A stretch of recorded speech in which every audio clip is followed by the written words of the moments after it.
ایک بھائی میرے پاس آئے اور کہنے لگے کہ ماشاءاللہ آپ نے بڑی اچھی ترغیب دی اور ذہن دیا کہ بھائی اجتماعی طور پر درود پاک پڑھا جائے، اجتماعی طور پر درود پاک پڑھنے کی محفل منعقد کی جائے، اس کی بڑی برکتیں ہیں۔ بے شک اس کی بڑی برکتیں ہیں، میرے پاس ایک بہار بھی موجود ہے جو میں آپ کو سنانا چاہتا ہوں۔ تو میں نے کہا جناب ضرور سنائیے۔ تو وہ کہنے لگے کہ ایک بھائی تھے، وہ بھی یہی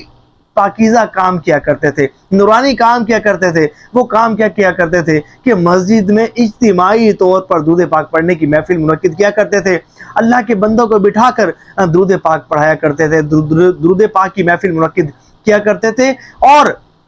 گھر سے کچھ چاول پکا کر لاتے تھے، محفل کے اختتام پر بطور لنگر تقسیم کر دیا کرتے تھے۔ تو جب ان کا انتقال ہوا نا، تو ان کے انتقال کے بعد اہل محلہ میں سے کسی نے انہیں خواب میں دیکھا، پوچھا ما فعل اللہ بکا، اللہ تبارک و تعالیٰ نے آپ کے ساتھ کیسا معاملہ کیا؟ تو اس نے کہا کہ جو حضور نبی پاک علیہ السلام کی محفل سجایا کرتا تھا نا، جو حضور پر درود پاک پڑھنے کی محفل سجایا کرتا تھا، لوگوں کو بٹھا کر درود پاک پڑھایا کرتا تھا، اور جو گھر سے 2 سیر چاول پکا کر لاتا تھا، محفل کے بعد تقسیم کیا کرتا تھا نا، اللہ تعالیٰ نے اسی کی برکت سے میری بخشش فرما دی۔ سبحان اللہ، سبحان اللہ۔ اے عاشقان رسول، پتہ چلا درود پاک کی دعوت کو عام کرنے والا یہ وہ عمل ہے جو اللہ تبارک و تعالیٰ کو بڑا پسند ہے، اور یہ وہ عمل ہے، ان اعمال میں سے ایک عمل ہے کہ جس کی برکت سے اللہ تبارک و تعالیٰ اپنے بندوں کی بخشش فرما دیتا ہے۔ دیکھیں درود پاک پڑھنا یہ بڑی سعادت کی بات ہے، لیکن اس سے بڑھ کر سعادت کی بات ہے کہ آپ کی وجہ سے حضور کے امتی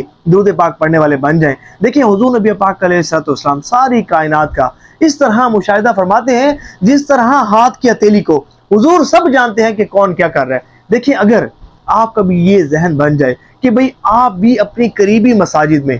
اجتماعی طور پر 12 منٹ درود پاک پڑھنے کی یہ محفل شروع کروائیں، اپنے دوستوں کو شامل کریں اور اپنی قریبی جو مساجد ہیں ان کا وزٹ کریں، ائمہ کرام سے ملاقاتیں کریں، انہیں یہ ذہن دیں کہ بھئی یہ جو آپ اپنی مسجد میں صرف 12 منٹ ہفتے میں ایک دن، اور وہ بھی کسی ایک نماز کے بعد صرف 12 منٹ درود پاک پڑھنے کی محفل منعقد کریں، یقین مانیں جب یہ اعلان ہوتا ہے نا، امام صاحب سلام پھیرنے کے بعد اپنے مقتدیوں سے مخاطب ہوتے ہیں اور کہتے ہیں کہ بھئی آج جو ہے وہ آج سے ہمیشہ اس دن اور اس نماز کے بعد صرف 12 منٹ ہم درود پاک پڑھا کریں گے، تو لوگوں کی ایک کثیر تعداد اس پاکیزہ محفل میں شرکت کرتی ہے، اور اس جو ان پاکیزہ محافل کو منعقد کرواتے ہیں ان کو برکات کیا ملتی ہیں۔ ایک بزرگ گزرے ہیں، بڑا عظیم کام کیا کرتے ایسے چوکوں پر جاتے کہ جہاں مزدور مزدوری کے انتظار میں بیٹھے ہوتے،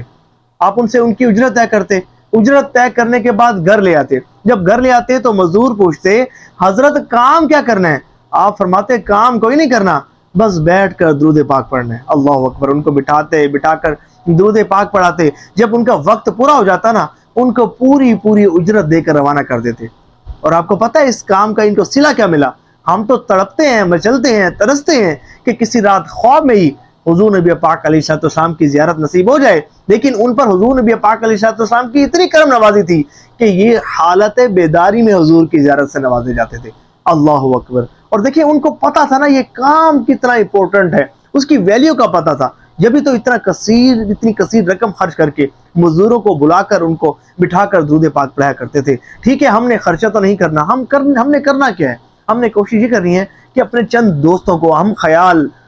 دوستوں کو، درود پاک پڑھنے والوں کو یہ ذہن دینا کہ یار میرا یہ مشن ہے کہ اپنے علاقے کی جتنی بھی مساجد ہے نا، ہم وہاں مساجد جا کر درود پاک پڑھنے کی محافل منعقد کروانے کا ائمہ کرام کو ذہن دیں گے، اور انہیں کہیں گے کہ آپ اپنی مسجد میں درود پاک پڑھنے کی محفل شروع کروائیں۔ خود کو ٹارگٹ دیجئے کہ میرا یہ مشن ہے کہ انشاءاللہ میں 112 مساجد میں درود پاک کی محافل منعقد کرواؤں گا، 1000 مساجد میں درود پاک پڑھنے کی محافل منعقد کراؤں گا۔ آپ نیت تو کریں، آپ آگے تو بڑھیں، اللہ تعالیٰ آپ کے معاونین پیدا فرما دے گا، آپ کے محبین پیدا فرما دے گا۔ اور دیکھیں کوئی تو ایسا کام کر جائے نا جو بڑے شرف والا ہو، جو بڑے اعزاز والا ہو، جو سمجھے کہ جس کام پر ہمیں فخر ہو، تو جب تک محفل منعقد ہوتی رہے گی آپ کا نامہ اعمال نیکی سے وزنی ہوتا رہے گا۔ اسی طرح ہماری بہنیں بھی محروم نہیں ہو سکتی، وہ بھی اپنے گھروں میں درود پاک پڑھنے کی محفل منعقد کروائیں، ہفتے میں کسی ایک دن، جمعۃ المبارک ہو، پیر شریف کو، اتوار کو، کسی بھی دن، یا مہینے میں ایک محفل منعقد کریں۔ کوشش کریں کہ خواتین آئیں، آپ کے گھر آئیں اور بیٹھ کر گٹھلیوں پر درود پاک پڑھا جائے،